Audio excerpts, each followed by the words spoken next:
नमस्कार, मैं हूं आशीष वर्मा। मॉर्निंग कॉल में आपका स्वागत है। शुरुआत इस वक्त की हेडलाइंस के साथ।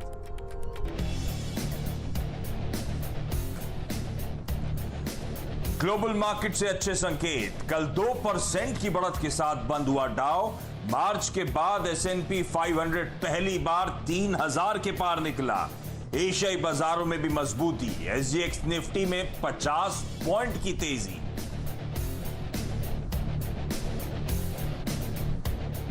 कोटक महिंद्रा का QIP लॉन्च। फ्लोर प्राइस 1147 रुपए 75 पैसे तय। फ्लोर प्राइस पर 5% का डिस्काउंट दे सकता है बैंक। खबर पर लगी है मुहर। सेल के 3 प्लांट के विनिवेश के लिए सरकार ने बढ़ाए कदम। 28 मई को इंडस्ट्रियल ग्रुप की बैठक में डिसइन्वेस्टमेंट पर फैसला संभव। SCI के विनिवेश पर भी काम शुरू।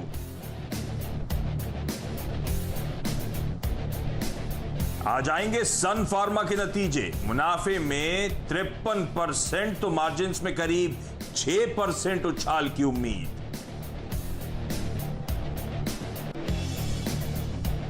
यूनाइटेड स्पिरिट्स भी आज पेश करेगी तिमाही नतीजे। मुनाफा 19% बढ़ने का अनुमान, लेकिन वॉल्यूम्स में 8 से 10% की कमी संभव।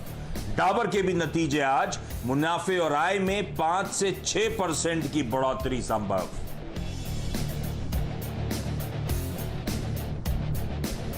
और देश में कोरोना के मामले 1,45,000 के पार। 24 घंटे में आए करीब 6,500 नए मामले। मुंबई का सबसे बुरा हाल, करीब 33,000 केस।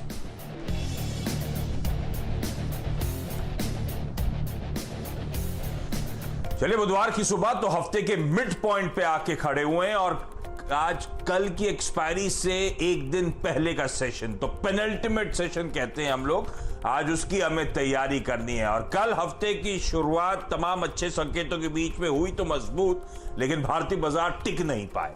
कल आपको याद होगा जब सुबह हम लोग मॉर्निंग कॉल कर रहे थे, यही शो कर रहे थे, तब मैंने कहा था 250-300 पॉइंट डाउ फ्यूचर्स मजबूती के साथ खुलने के इंडिकेशंस दे रहा है। दिन के दौरान डाउ की मजबूती और बढ़ती चली गई और जब हम 3:30 बजे बंद हो रहे थे उस समय डाउ फ्यूचर्स 500 पॉइंट से ज्यादा का उछाल दिखा रहे थे। और उसके बावजूद आप लोग की स्क्रीन पे हमारे बाजार की कल की चाल खुले तो हम वो गैप के साथ थे।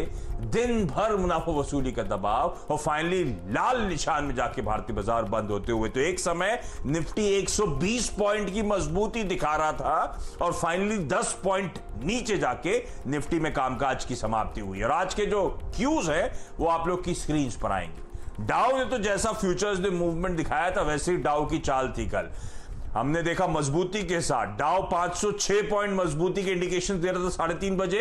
दरअसल 530 पॉइंट का डाउ फ्यूचर्स में अब एक्चुअली डाउ में कल उछाल देखने को मिला। 2% से ज्यादा की मजबूती थी।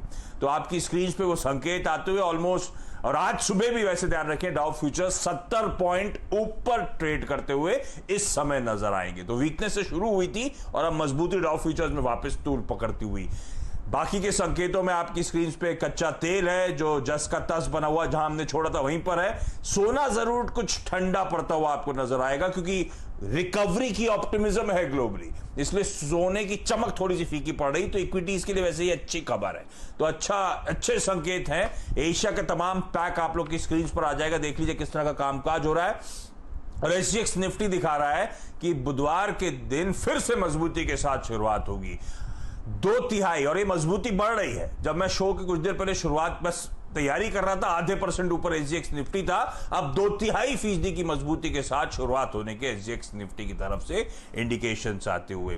तो अमेरिका में उछाल इसीलिए आया, जैसे हम लोग कल सुबह चर्चा कर रहे थे, क्योंकि वो डाउ फ्यूचर्स थे। एक्चुअली भी वही हुआ सेशन में, वो वैक्सीन डेवलपमेंट की ऑप्टिमिज्म थी, इसलिए अमेरिकन मार्केट्स में इस तरह का उछाल था। और उसमें आज भी 77 पॉइंट डाउ फ्यूचर्स ऊपर इस समय ट्रेड कर रहा है। पर इस स्पीच US चाइना रिलेशनशिप्स पे जरा इक्विटी मार्केट्स ग्लोबली थोड़ी सी नजर पैनी बनाया हुआ है। तो एशिया के कुछ पॉकेट्स अंडर परफॉर्म कर रहे होंगे क्योंकि उनके लिए स्पेसिफिक चिंता की बात हो सकती है, चाहे वो शंघाई हो, हैंगसेंग का अंडर परफॉर्मेंस हो, तो इनके अपने सेट ऑफ इश्यूज हैं। पर समझ लेते हैं पहले डेवलपमेंट्स हो क्या रहे हैं। तो मैं नीरज वाजपेयी के पास जाऊंगा आज के ग्लोबल संकेतों पे बातचीत करने के लिए। वीरू बताएंगे रणनीति क्या होनी चाहिए। वीरू ने कहा था कि एक बैंड है, बैंड में ऊपर की तरफ फिर से मुनाफा वसूली का दबाव हावी होता हुआ नजर आएगा और कल वो स्क्रीन पे पूरा अच्छे इतने अच्छे संकेतों के बीच में टिक नहीं पाए थे हम। तो आज के लिए रणनीति क्या होनी चाहिए, आज का पेनल्टीमेट सेशन कैसा पैन आउट होगा। लक्ष्मण को जोड़ूंगा। हेडलाइन में हमने कुछ डिसइन्वेस्टमेंट की बात छेड़ी है ना। 28 मई को, याद 27 हो गई, कल थर्सडे को इंटर मिनिस्ट्रियल ग्रुप की बैठक होनी है। डिसइन्वेस्टमेंट का पहिया आगे बढ़ने की तैयारी। खैर स्ट्रीट एंटिसिपेट कर रहा था 20 लाख करोड़ का मेगा स्टिमुलस आया है, तो पैसा तो सरकार को जुटाने की जरूरत है। अब क्या करने वाली है सरकार, ये लक्ष्मण से समझेंगे और वरुण आपको बताएंगे तमाम बाकी के स्टॉक से न्यूज। लेकिन सबसे पहले नीरज जी के पास। Neeraj ji good morning, mood माहौल कैसा? Good morning. देखिए माहौल तो अगर आप अमेरिका की तरफ देखेंगे तो आपको बहुत बढ़िया लगेगा, जब आप चाइना की तरफ देखेंगे तो आपको बहुत अच्छा नहीं लगेगा। कल अमेरिका में बहुत शानदार रैली बनी, 530 पॉइंट डाउ जोन्स चला और S&P तो 11 हफ्ते की ऊंचाई पे जाके गया, बंद हुआ। एक बहुत बढ़िया रैली बनी, लेकिन जितना ऊंचे जाना चाहिए था एक्चुअली वो क्लोजिंग में उससे नीचे हुआ, मतलब उतनी रैली नहीं बनी, क्योंकि आखिरी घंटे में कुछ तनाव हुआ।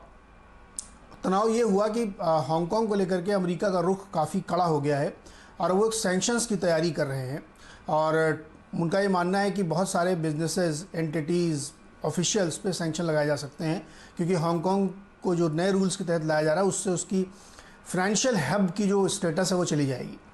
और इस समय जिस समय हम लोग बात कर रहे हैं, हांगकांग में बड़े प्रदर्शन की तैयारी हो रही है, वहाँ पे काफ़ी मामला गर्म हो रहा है, तो एक बार से वो फिर मामला ज़्यादा फ्लेयर अप हो रहा है। तो ये एक लेटेस्ट डेवलपमेंट है। अब आज के तारीख में इस समय हम लोग मार्केट को डिकोड करें, बड़ा डिफ़िकल्ट काम है कि आप यूएस के क्यूज़ देखेंगे या चाइना और हांगकांग के बीच में जो झगड़ा अमेरिका के साथ चल रहा उसको देखेंगे आप, तो ये दोनों फैक्टर्स आपको एक साथ लेके चलने पड़ेंगे। चूँकि हिस्ट्री है वो जो ऊपर बंद हुआ, इस समय अगर आप देखेंगे तो तनाव बना हुआ है। क्या हम डिकबल हो चुके हैं या हमारे अंदर पॉजिटिविटी है, हम उसको लेकर के रिएक्ट करेंगे, ये एक बड़ा मार्की क्वेश्चन है जो हमें 9:15 बजे पता चलेगा। लेकिन इस समय की स्थिति ये है कि काफ़ी तनाव बना हुआ है, क्योंकि अमेरिका जो है बहुत सख्त रुख कर रहा है। ट्रम्प भी कह रहे हैं कि वो सैंक्शन लगाने के बारे में विचार कर रहे हैं। तो एक परिस्थिति ये बनती हुई दिख रही है। अगर ये दिन के दौरान और फ्लेयर अप होती है तो मार्केट के लिए नेगेटिव हो जाएगा। अदरवाइज़ अगर आप देखें तो एक ज़बरदस्त बुल रन अमेरिका में देखने को मिला है, बड़ी तेज़ी के साथ वहाँ बंद हुए हैं। वैक्सीन की जो आप बात कर रहे हैं, वैक्सीन में एक रेस सी लग गई है। चाइना की करीब 5 कंपनीज़ हैं जो स्टेट फंडिंग के थ्रू ज़बरदस्त रिसर्च वहाँ चल रही है और अब तो इस बात की होड़ लग रही है कि किसकी वैक्सीन पहले आएगी। यहाँ पे आशीष एक चीज़ समझिए आप, ये वैक्सीन है जो शायद इस जियोपॉलिटिकल टेंशन को कम कर सकती है। चाइना की एक स्ट्रेटजी ये है कि अगर वो बहुत जल्दी वैक्सीन बना के पूरी दुनिया के सामने रख देता है, इजीली अवेलेबल करा देता है, तो शायद अमेरिका का रुख उतना सख्त नहीं होगा। ये एक डिप्लोमेसी के तौर पे वैक्सीन को भी यूज़ किया जा रहा है, इसीलिए स्टेट फंडिंग के जरिए बहुत ज़बरदस्त चल रही है। तो एक तरफ वैक्सीन की रेस अमेरिका की कंपनियां और चाइना की कंपनियां काम कर रही हैं, दूसरी तरफ ये हांगकांग और को लेकर के काफ़ी तनाव बढ़ा हुआ है। इस बीच अमेरिका का बाज़ार ओपन हुआ, बहुत सारी इकनॉमीज़ खोली जा रही है। न्यूयॉर्क में भी अब 1 जून से पूरी तैयारी चल चुकी है कि उसको खोल दिया जाए, सबसे ज़्यादा प्रभावित है। यूरोप में ओपनिंग अप हो रही है। तो बहुत मैं कह सकता हूँ कि इस समय मिक्स क्यूज़ हैं। अगर आप 9:15 बजे के आसपास देखेंगे तो शायद आपको हांगकांग की तरफ देखना पड़े, उस हिसाब से मार्केट ओपन हुआ।